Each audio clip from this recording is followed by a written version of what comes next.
আসসালামু আলাইকুম, সীমাস কিচেনপুর। আমি প্রতিটা মতো রেসিপি নিয়ে আসছি আজকে কই মাছ দিয়ে। আজকে আমি কই মাছ দিয়ে আর টমেটো পেঁয়াজ দিয়ে আজকে আমি অন্যরকমভাবে একটা বুনা করে দেখাবো।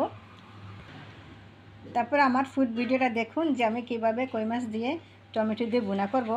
সেই টমেটোটা কিন্তু একদমই আমাদের গাছের, তো টমেটোটা আমি নিয়েছি এবং পেঁয়াজ দিয়ে আজকে আমি একদম অন্যরকমভাবে আমি বুনা করে দেখাবো, যা দেখতে অনেক সুন্দর, খেতে অসাধারণ। তো চলুন যে আমি কিভাবে রান্না করব। তো কই মাছগুলো তো একটু বড়, তো আমি মাঝখান দিয়ে একটু কেটে দুই ভাগ করে নেব, তাহলে দেখতে সুন্দর লাগবে। তো আমি আগে থেকে প্যান বসাইছি, প্যানেতে আমি সয়াবিন তেল দিয়ে আমার তেলটা গরম হয়ে গেছে। এখন আমি সবগুলো মাছ দিয়ে দেবো।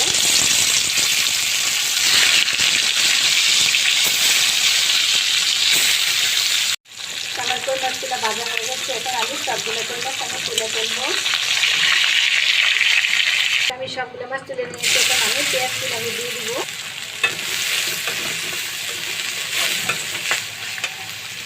এখন আমার পেঁয়াজটা একটু ভাজা ভাজা হয়েছে, এখন আমি আদা বাটা রসুন বাটা দিয়ে দেবো আমি 1 চামচ। জিরা গুঁড়া ধনে গুঁড়া দিলে একসঙ্গে 1 চামচ। মশলা মতো পানা করে একটু পানি দিয়ে দেবো। তো আমি হলুদের গুঁড়া দেবো আমি 1 চামচ। মরিচের গুঁড়া দেবো আমি একদম জাল অনুযায়ী আমি 1 চামচ দিয়েছি। লবণ দেবো আমি স্বাদ মতন।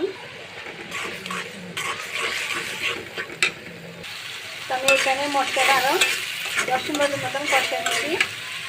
এখন আমি টমেটোগুলো দিয়ে দিব।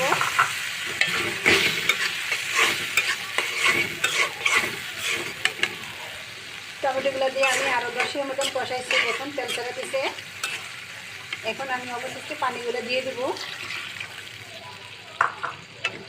পানিটা আমি বেশি দেবো না, একটু মাখা মাখা রাখবো, যেহেতু এটা বোনা। তো আমার এই কই মাছ বোনাটা কিন্তু একদম সহজভাবে যে কোনো মানুষই রান্না করতে পারবেন। যারা বেচারার ভাইরা আছেন, আপুর আছেন, তাদের জন্য একদমই সহজ। তোমার এই যে এটা বলা চলে আসছে, এখন আমি মাছগুলো দিয়ে দেবো আমি সবগুলো মাছ একসঙ্গে।